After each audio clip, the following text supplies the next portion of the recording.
Wisp Sports Radio, the voice of women in sport. This is episode 26 of the FAB Podcast on Wisp Sports Radio. Excuse me.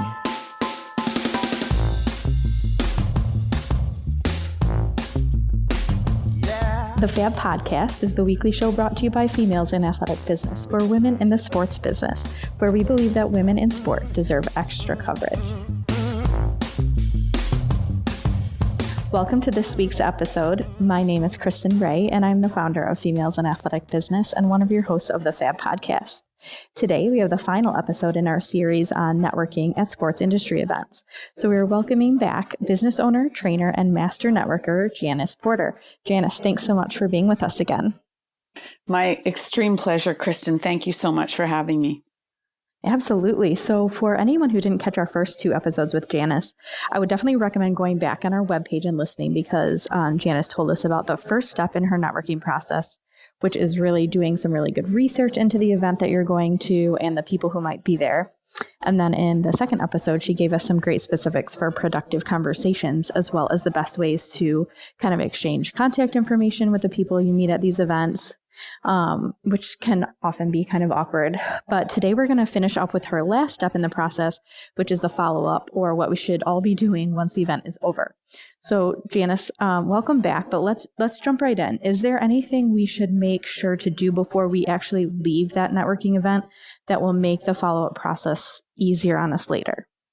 Great question, Kristen. And I think one of the things that comes to mind is, to make sure that, first of all, that you spoke to the people you wanted to speak to. Secondly, that you got their information. And it doesn't hurt to even ask someone that you've had a great conversation with, that you're going to follow up with, that they know you're going to follow up with, to say to them, hey, what's the best way to connect with you? Do you prefer text, email, or a phone call? That gives you a heads up right away to how to make it easier to do that follow up. So there's nothing wrong with asking that.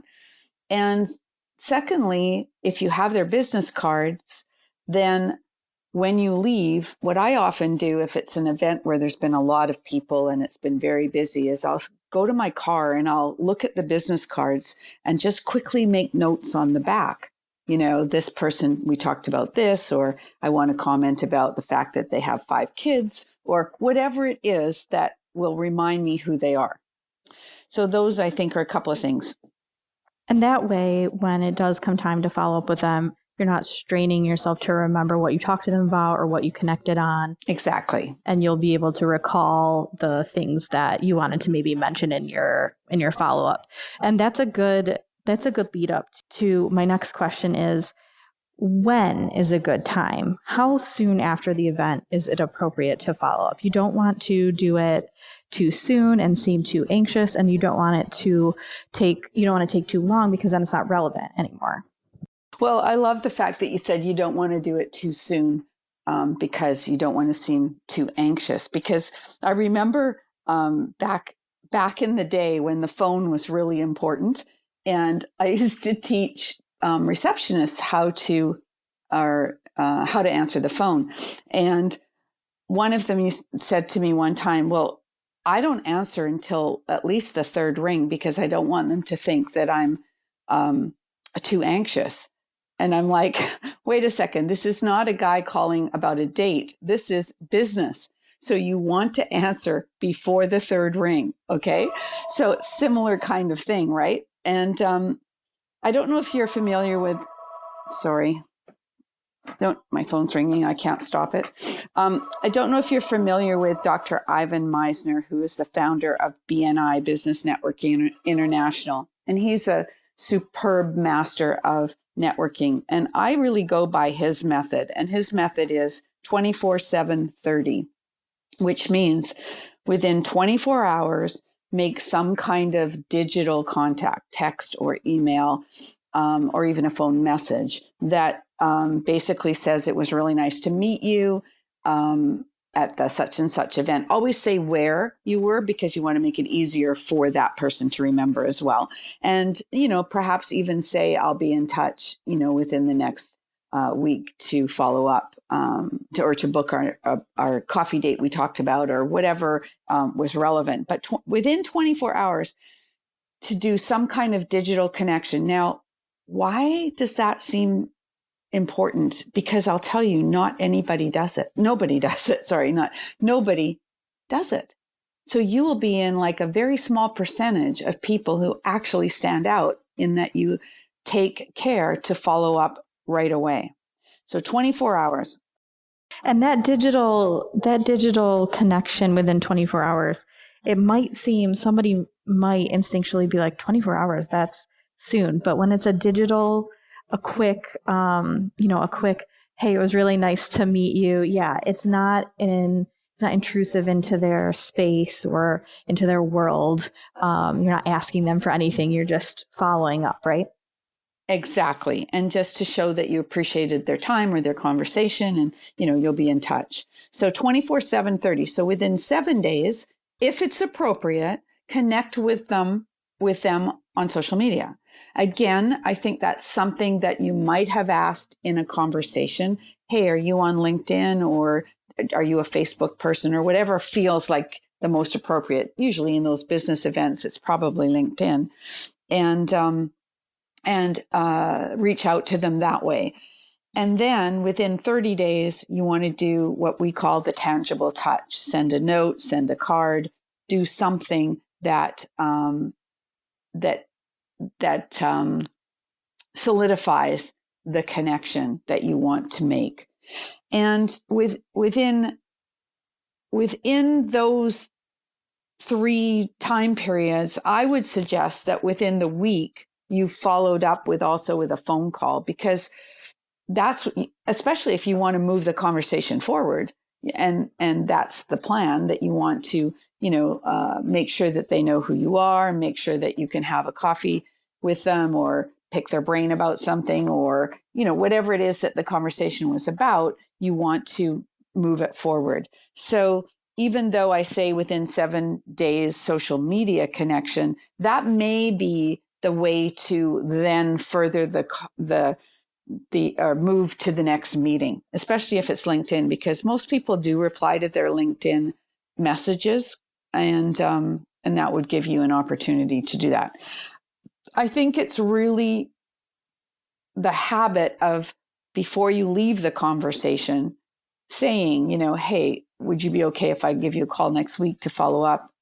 And usually people will say yes, or would you be okay with me emailing you to set up our next call? So you're kind of moving it forward before you've actually left, but then make sure you do what you say you're going to do. And setting that expectation ahead of time of when you're going to talk to them next makes it not feel so intrusive if they are one of those people who's like, oh, this person's going to contact me 3 times. So at least they know the next time that they're going to be contacted, and it won't seem like a surprise. So tell me, we talked about when and how to get in contact with the people that we're networking with, but should we follow up with every connection that we made at an event, or just the ones that we think will be fruitful for our goals? How do we know who that we met is worth putting in that time? That's a great question, because we often don't know. We often think the ones we think are going to be that way surprise us, or disappoint us. And the ones we're not sure about are the ones that come through. I think that one of the things that I try to look at when I'm networking, and it's the same with follow-up, is anybody I've spoken to or, been introduced to at the event, if I have their contact info, I will send them a quick email saying it was nice to meet them, then that with my email signature on the bottom, because I never know. And because in my head, I'm not thinking, what can they do for me? I'm thinking, what can I do for them? I know that's kind of weird, but I think you get more leverage or more traction by looking at it in a what can they do for me mode, because you probably heard this saying before, people don't care until they know you care. So it's really about, how can I support you?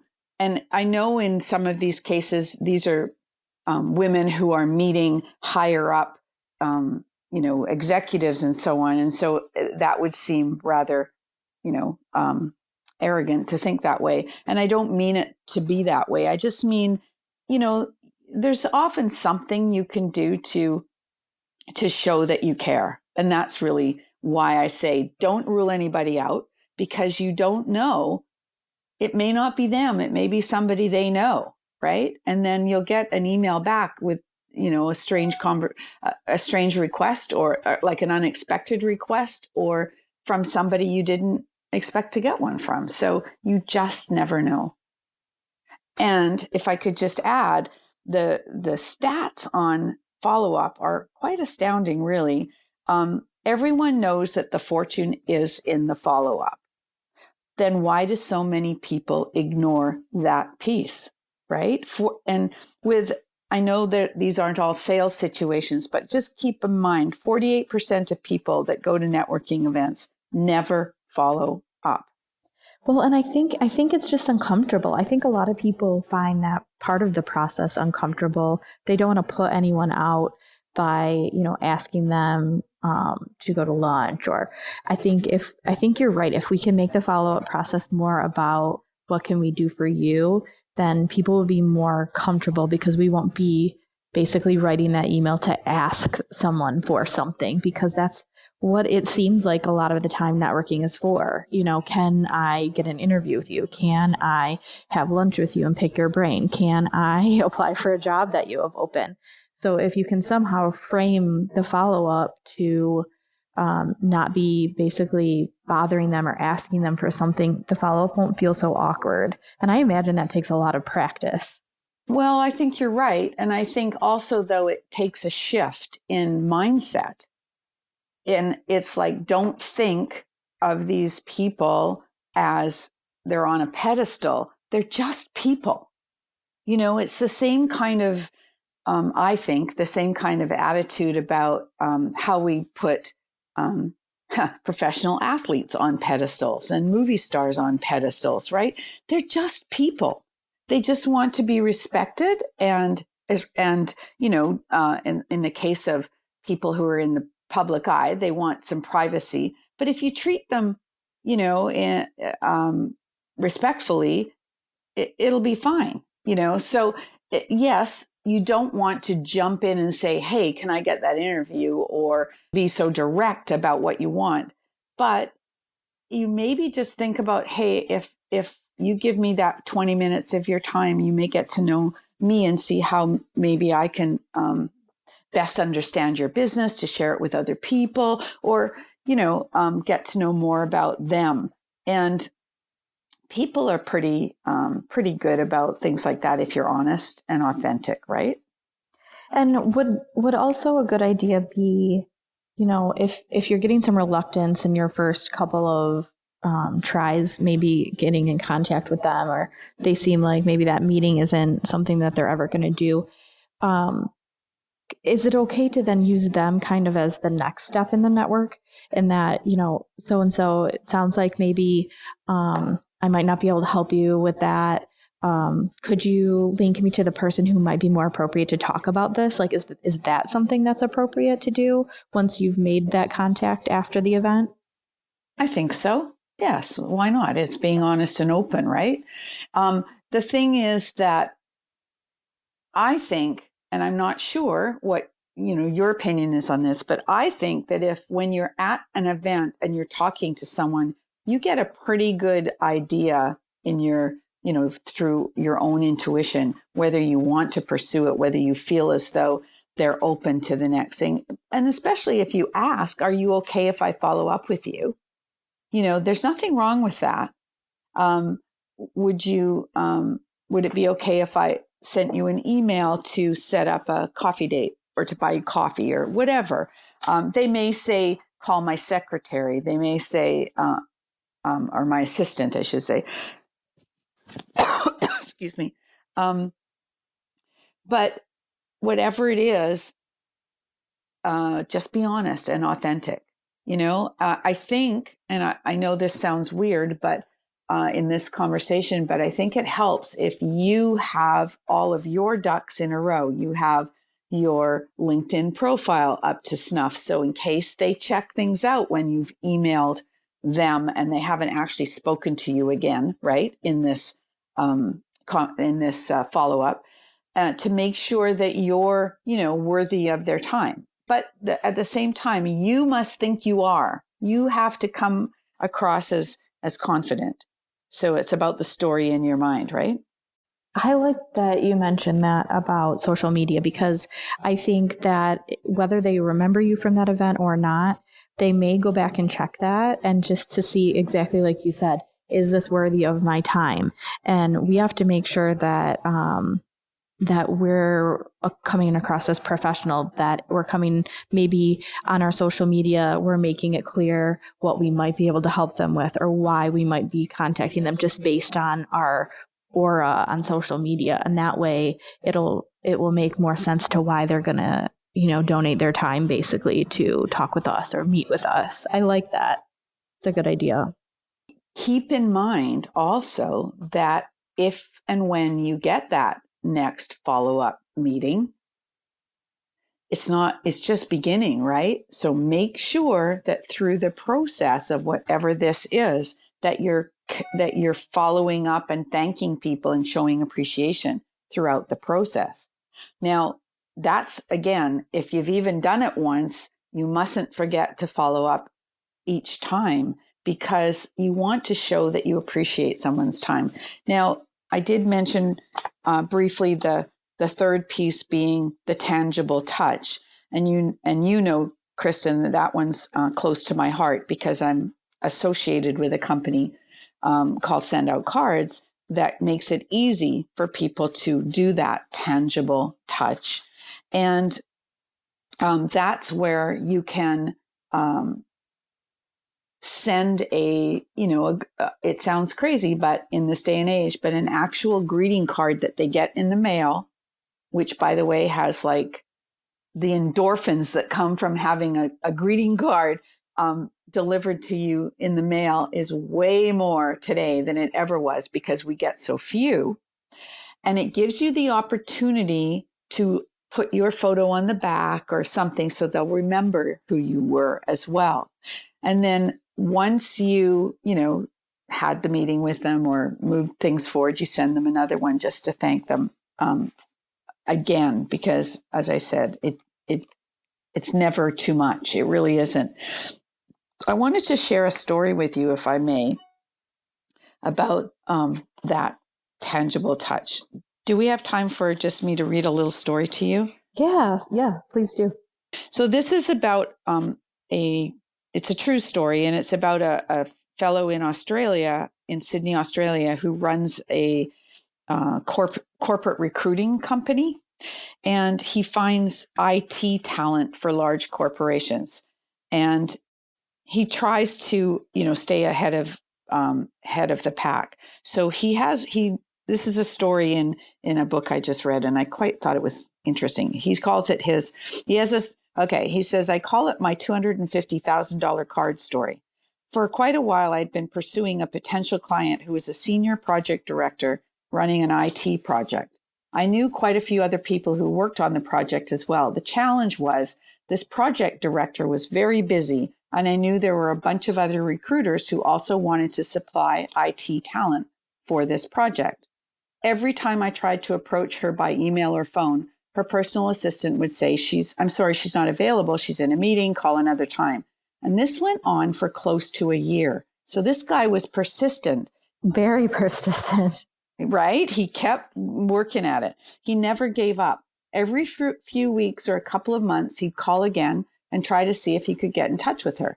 One time when he called, a personal assistant said, sorry, she's actually not in the office. She had to leave because her mom passed away. She's in a different state. She'll be back in about 2 weeks. Try again. Wow, I felt so bad, he said, that she had lost her mom. But as soon as I hung up the phone, the thought came to me to send her a condolence card.